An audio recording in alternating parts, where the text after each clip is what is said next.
Good morning, everybody. We are seeing agitations throughout the country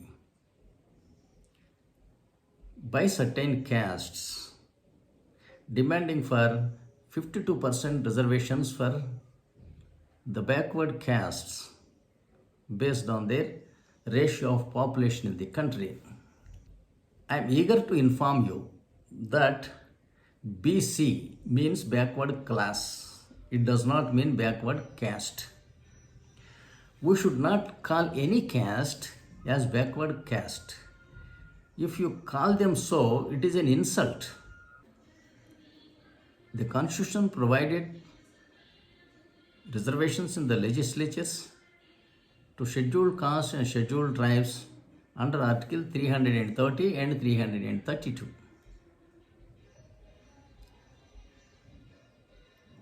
And another kind of reservations is in government employment under Article 16. Under Article 16,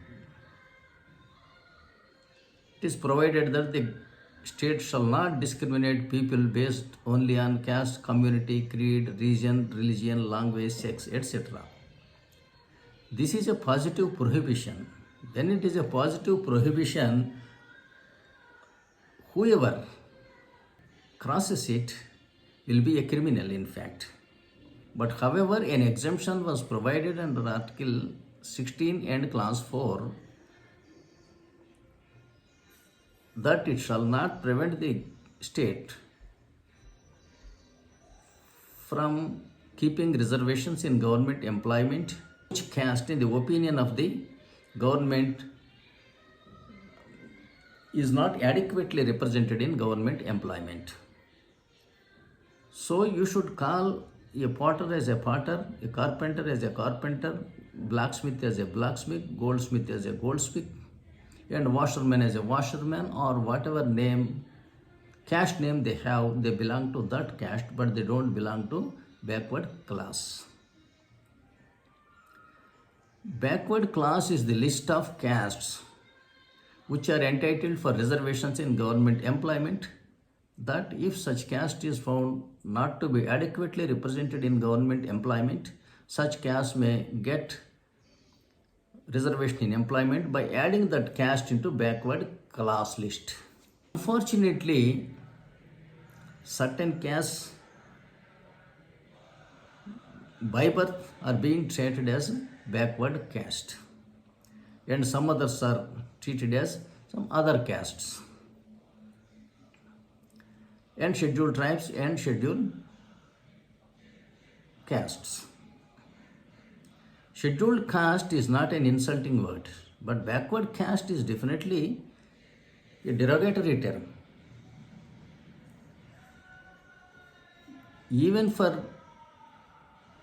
scheduled caste and scheduled tribe components or subcastes of those groups will get reservations in employment in the name of their own caste. But as scheduled caste and scheduled tribe, they do not get reservations in group names. If they get in group names, there will be substantial injustice to several small and negligible parts of the scheduled caste and scheduled tribe groups. But there are some other small castes which are not very great in number. They cannot make agitations, and they are not that enlightened also. They are being crushed. So is the case with scheduled tribes. Justice will not be done. Small castes will be crushed without any remedy. That is not the kind of reservations kept in the Constitution under Article 16(4). Dr. Ambedkar has never kept such kind of reservations. If these kind of reservations are implemented in the name of backward castes and scheduled castes and scheduled tribes, the next generations will blame this constitution to be worse than the Manusmriti. for being so much of casteist and caste biased. So this backward class movement for 42% or 52% reservations is found on ignorance of the constitution, and there is no backward caste as such. There will be backward class. For example, tomorrow, if a Brahmin or Reddy or some other forward community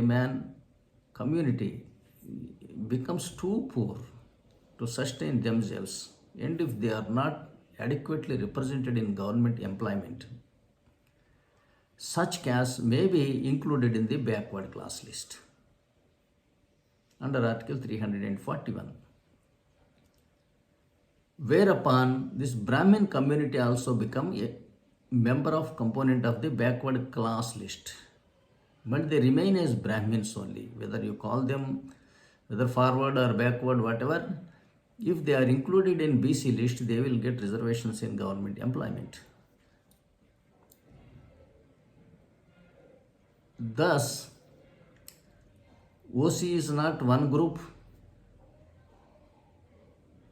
Each group components vie with each other for, and BCs are not one unit. It consists of several units of small castes. So again, giving of reservations or jobs to BCs en masse does not help the marginal communities who are already being crushed or getting into extinction.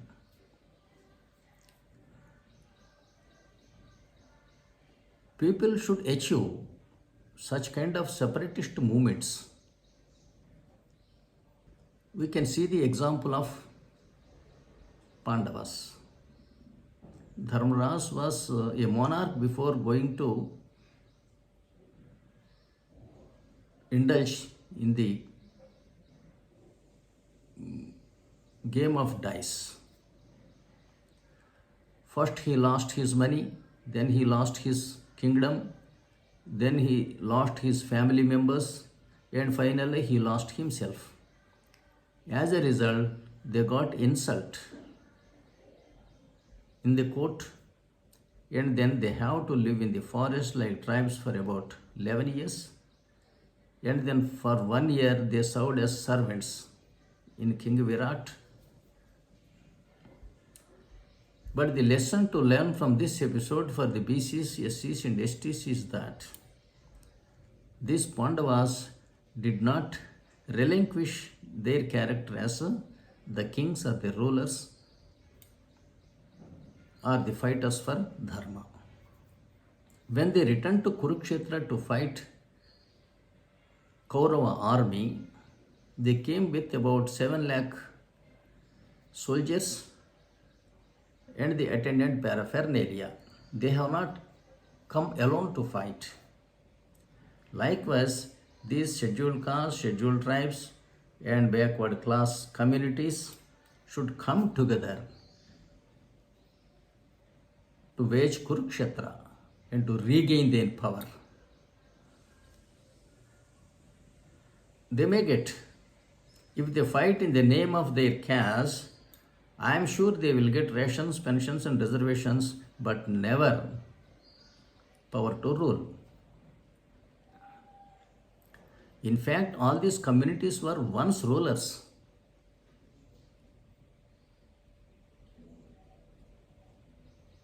In passage of time, several lakhs of wars have taken place among human conglomerations for power.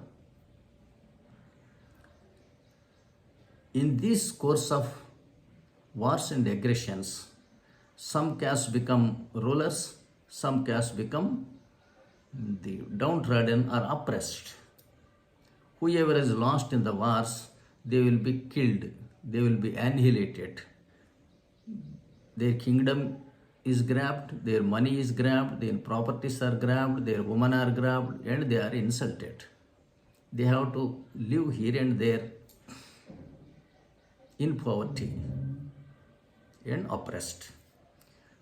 Only after some years, the animosities may come down and they will be allowed to take up small jobs, which is also necessary of the ruling class, and live in suppression. But these backward classes, scheduled castes or scheduled tribes, are not born oppressed. They became oppressed only after they lost their kingdoms. For example, Kakatiyas, who ruled over the entire South India, belonged to the clan of Pulinda, who are boyas, we call now. They are hunters, mainly hunters of birds. Nandavamsha dynasty was founded by a barber, and Telangana was ruled by Sarvai Papanna, who belonged to a Taddy Tapper community. And several parts of Rayalaseema were ruled by Vadras or Vodra, who now take up earthworks. Yadava community belonged to none other than that of Lord Sri Krishna. Shalivahanas are believed to be potterers. Pallavas, Ikshvaka, Pandya, Chela, Chora, and other ruling class in the North India were the backward class of today. Either backward class or scheduled caste or scheduled tribes of today. They have become backward or oppressed only after they lost their dynasties. Understanding this and that everybody has fought for the freedom of this country across all castes, religions, regions, and languages, we should understand that all Indians are equal. The state should help only such people who are backward or struggling to meet the ends. If we go on dividing the people based on caste, community, creed, region, religion, and sex, there will not be peace in the country. One day or the other, the country gets bifurcated into pieces. It is time for the intelligentsia, press, and judiciary to think over and desist from dividing the people on caste and religious lines. Forming linguistic states was a constitutional blunder. Article 14, 15, and 16 prohibits the state from discriminating people based on region and religion, language, sex, caste, creed, etc. Then bifurcation of states on linguistic lines, how is it justified? Some states were kept as big as UP with 400 assembly seats, and the ruling party owned that state. And there were small states like Manipur, Tripura, Himachal Pradesh, several other small states which have assembly seats up to 60. True, the constitution said that there can be assembly seats from 60 to 500 in each state. It doesn't mean that one state should have 60 and another state should have 500. You may choose anything between 60 and 500, but that should be equal to all the states in accordance with Article 55, 80, 81, and 170. Article 55 says that each state shall have, as far as practicable, equal representation in electing the President of India. It means that there should be equal population in each state. Article 80, 81 and 170 states that the people represented by each MLA and each parliament member shall be as far as practicable shall be equal, so that the value of states is equal, the value of each public representative is equal in presidential elections. Demand by any state to divide it, to make it a smaller state, is a constitutional ignorance. If you are a small state, your representation in the election of the president will diminish, and your importance in the union government will diminish. Thank you. Thank you for watching my video. I request you to please subscribe, share and comment on my videos. I will be glad to reply to your comments. Thank you.